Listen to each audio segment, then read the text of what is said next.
méfions-nous du mot transition pour la Chine. C'est un mot utilisé pour ne pas se faire peur, alors qu'il n'y a pas, historiquement, de transition sans chaos. Le premier chiffre qui interpelle est celui de la chute des réserves de change. Avec un peu moins de 3 200 milliards de dollars en caisse, la Chine peut voir venir. Mais le coup est rude. 20% des réserves se sont envolées en à peine 2 ans. C'est l'équivalent de près de 800 milliards de dollars. Et si les réserves fondent aujourd'hui, c'est parce que les investisseurs chinois se ruent sur les actifs étrangers.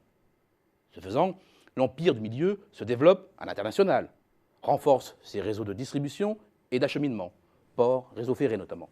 Il sécurise aussi ses approvisionnements en matières premières, acquiert des savoir-faire et des technologies.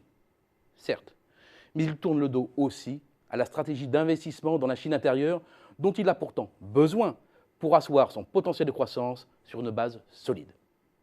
Mais il y a autre chose, plus inquiétant. Pour acheter des actifs étrangers, encore faut-il disposer d'une monnaie forte.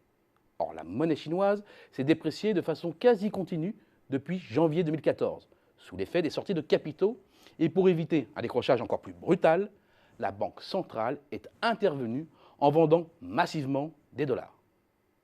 Mais à ce jeu-là, les réserves ont vite s'épuisé, d'autant que la Fed, même si c'est avec prudence, s'est engagée dans une politique de durcissement monétaire.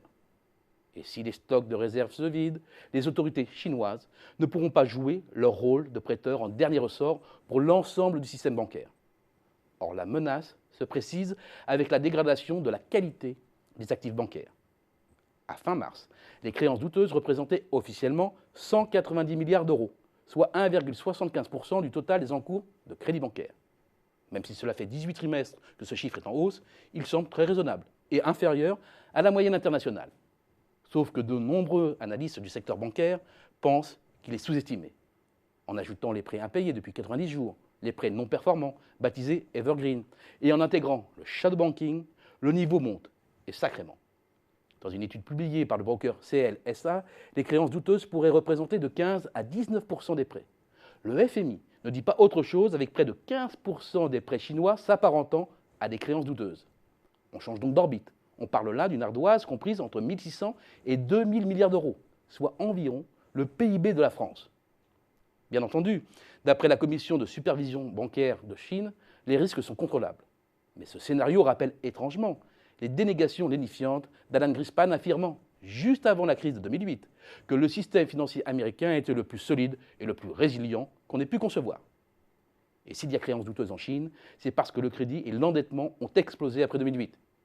Avant la crise, l'endettement total du pays représentait 158% du PIB. 7 ans après, c'est 283%. Certes, la Chine ne se démarque pas fondamentalement d'autres grandes économies. Les mêmes calculs montrent un taux d'endettement total de 269% pour les États-Unis ou de 286% pour la Corée du Sud. Mais ce qui interpelle, c'est la rapidité du mouvement et sa concentration sur les entreprises. La dette a quasiment été multipliée par 4 en 7 ans. Autrement dit, la Chine s'endette beaucoup plus vite qu'elle ne s'enrichit. Et il a fallu sur la période 4 unités de dette pour générer 1 unité de PIB.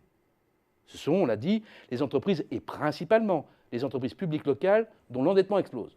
C'est un héritage du plan de soutien de 600 milliards de dollars du président Hu Jintao après le choc Lehman Brothers et ses conséquences sur l'économie mondiale. Des entreprises zombies maintenues à bout de bras pour empêcher des défaillances en chaîne et un jeu de dominos dévastateur. Mais ce n'est pas tenable, et la Chine est à son point critique. Nul ne peut prévoir le moment où quel élément mettra le feu aux poudres. Mais il est clair que la Chine est une poudrière.